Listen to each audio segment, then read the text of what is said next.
আদলের বিপরীত হচ্ছে জুলুম। আদলের বিপরীত কি? জুলুম বা জাওর, অত্যাচার, অবিচার, বৈষম্য। এই যে বৈষম্য বিরোধী ছাত্র আন্দোলন কেমন পড়ছে? এই যে একজন সমন্বয়ক তো দেখা করলো আমার সাথে। জুলুম মানে হচ্ছে বৈষম্য। বৈষম্যের স্থান ইসলামে নাই, অবিচারের স্থান ইসলামে নাই, জুলুমের স্থান ইসলামে নাই। আল্লাহ তাআলা বলেন যে আমি জুলুমকে নিজের জন্য হারাম করেছি এবং তোমাদের জন্য হারাম করেছি। বিশ্বনবী ফরমান, আল্লাহ তাআলা বলেন হাদিসে কুদসিতে, ইয়া ইবাদি ইন্নী হারামতু যুলমা আলা নাফসি ওয়া জাআলতুহু বাইনাকুম মুহাররামান ফালা তাযালামু।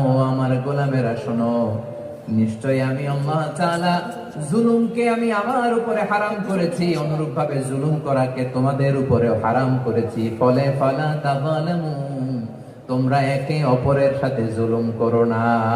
নির্দেশনাটা কার? খবরদার, জুলুমের সাথে আমাদের কোনো সম্পর্ক নাই। আল্লাহ তাআলা আদলের আদেশ দিয়েছেন, আদালতের আদেশ দিয়েছেন, সুশাসনের, ন্যায় বিচারের আদেশ দিয়েছেন। ইন্নাল্লাহা ইয়ামুরু বিল আদল, আমাদেরকে আদল প্রতিষ্ঠা করতে হবে। জুলুমের সাথে ইসলামের কোনো সম্পর্ক নাই। আল্লাহ তাআলা জালিমদের জন্য কঠিন শাস্তি প্রস্তুত করে রেখেছেন। যারা এই আদলকে ভুলুণ্ঠিত করে জুলুমের রাস্তায় হাঁটতে চায়, তাদের প্রাপ্য কিয়ামতের ময়দানে বুঝিয়ে দিবে কে? আল্লাহ তাআলা তাদের প্রাপ্যকে বুঝিয়ে দিবেন।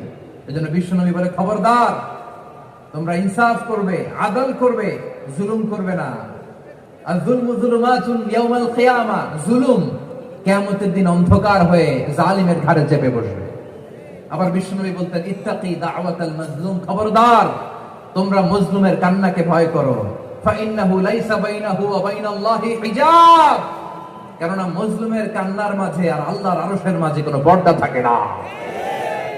বিশ্বাস হয়? এই কথা বিশ্বাস হয়? এর জলজ্যান্ত প্রমাণ তো আমরা নিজেরাই দেখলাম। হ্যাঁ, মজলুমের কান্না ফুলে ফেপে মহিরুহ হয়ে, পাহাড়ের মতো হয়ে, বিস্ফোরিত হয়ে জালিমের মসনদকে সরখার করে দিয়েছে।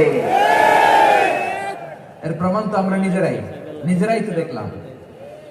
জালিমের পরিণতি কি হয় আমরা জীবদ্দশাই তো দেখলাম।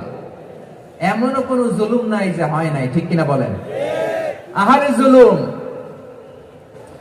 আহারে জুলুম।